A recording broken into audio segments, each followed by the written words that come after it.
What are your plans for EuRoC? This year, we are building a two-stage rocket, which is quite similar to last year, but different in design sense and avionics. It's quite different from last year in terms of payload.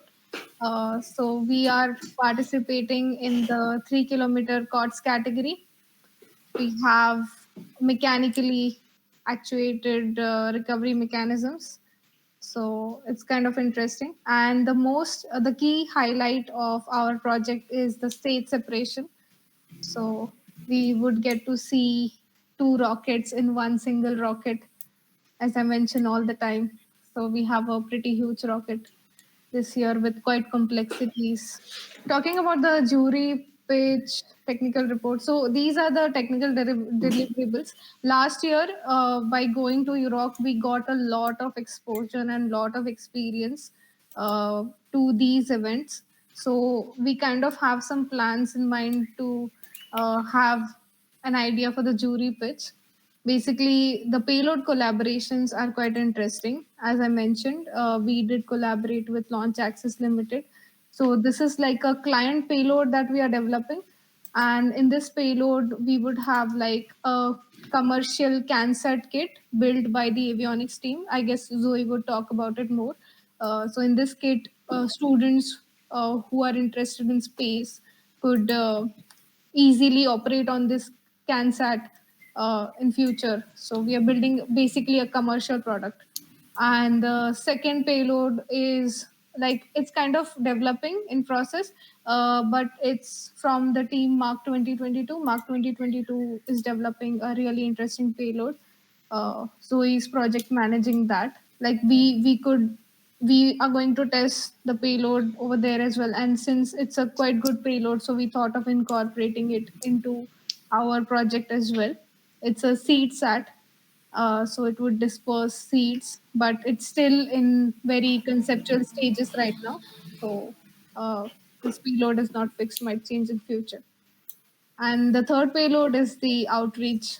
As I mentioned previously, it's a very interesting payload to be developed by school students. What we are planning is like, we are not even planning just to launch our rocket. We are trying to build a community, a workforce where everybody is uh, quite involved in the team to build this mission to work on launch vehicle technologies. I guess this is a great aim of mine, to be honest. So I would like to engage like students, school students, to design this payload. Yeah, I think the fact the two-stage part is something that is much more complex as it can be thought, especially about everything. But integration, I'm thinking about the integration is more complex than just a single-stage rocket, and that's like this new rocket for this team. The team is like doing a good job to trying to make it more easy to integrate and than last year, because last year it was integrable, but not easy to integrate. The key thing for this year is taking a lot of lessons learned from last year, because that was the first rocket. We didn't have any examples, we didn't have anything to go off. So we're using that as the starting point for this year's rocket. And taking all those lessons learned to make something that's just easy to use, easy to work with, more robust, easy to troubleshoot. So we did have this lessons learned kind of document from all the advisors that we have now.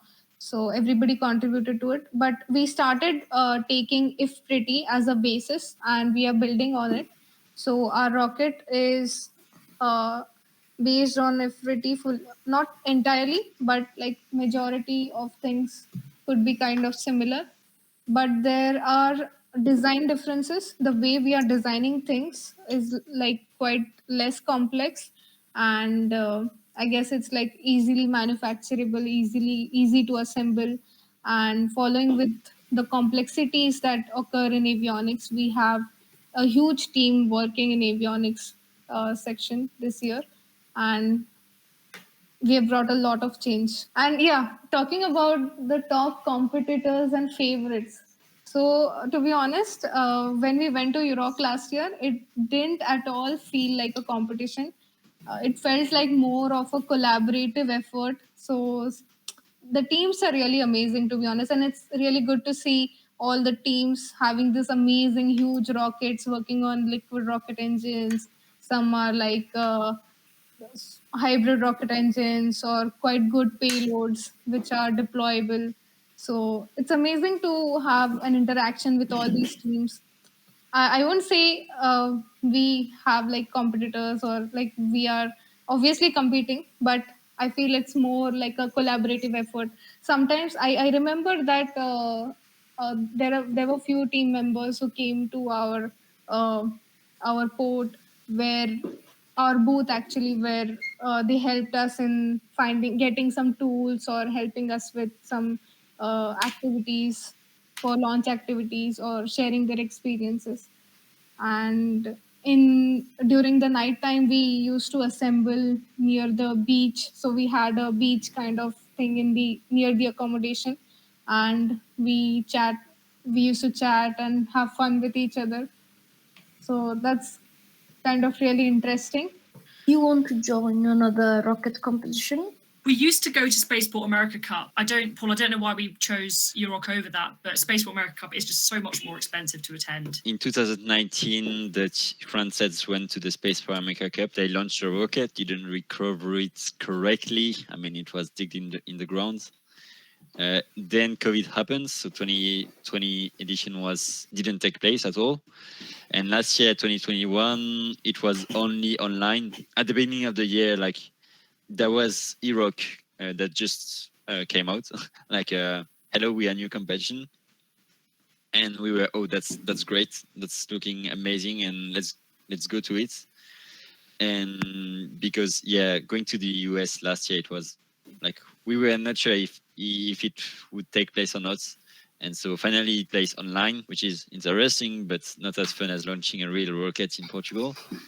So this year I think it's taking place. But the thing is, I think before going to the US, like make sure you can launch a rocket here. Like it's lower costs, and that's something. If you have the money, for sure you can go. It's easy, but you just need the money first. Also, I've heard a lot about Spaceport America Cup being much more actually competitive, whereas, as Rasika said, one of the lovely things about EuRoC is how it's really a collaboration, and there's a lot of teams working together. It's a really friendly environment, and I know some teams do go there to win, but I think honestly we're just happy to have the launch opportunity and just to be there and see what the other teams are doing.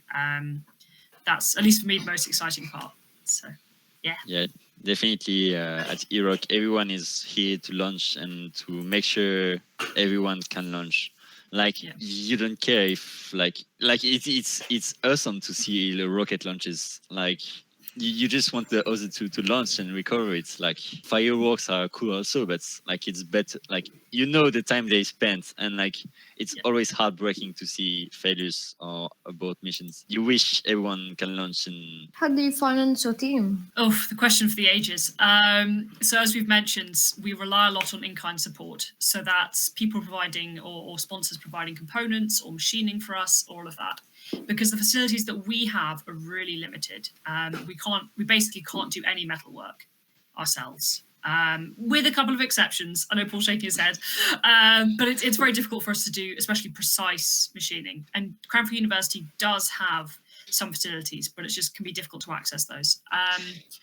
We do also get some financial support from the university and the kind of associated places, and there are lots of grants that we can apply for in the UK, which really make a big difference. Like it's, as said, like there are actually good manufacturing stuff in Cranfield. Like actually some Webb telescopes parts was manufactured by Cranfield's laboratory. But the thing is, it's not like when you come in Cranfield again, like it's 1 year program, like you don't know everything that is possible. So it's difficult to get to know the thing you can do, and like then it's always too late. Like you need to get your products, and the lead time is like sometimes too long. And so you could say, okay, so let's make a 2 year project, and so you have the time to get the stuff. But again, we are 1 year program, so like it's useless to work like for a project that you're not going to launch. And so to come back on funding stuff, it's like a lot of the team needs to look for sponsors. Last year it was like the majority of the funds were from sponsors, and we limit as much as we could the cost of the rockets. To give a figures, I think it was 3,500 of pounds for the total rockets, which is a lot or not. That's a very, very small amount depending of your perspective. Like some universities spend much more. Other has like same as us. But I think it's like you need this money, and at the end, it's hard to get if you don't have any sponsors. We do have some components and stuff like that from last year's team, so we could get those. So there are some components that are like extra, so which we could use in this year's project. 3D printers, basic facilities, like we have 2 CranSEDS lab with tools and stuff like that for manufacturing. So it's not a big manufacturing hub, to be honest, but I think we could do some correction manufacturing work over there like we did last year.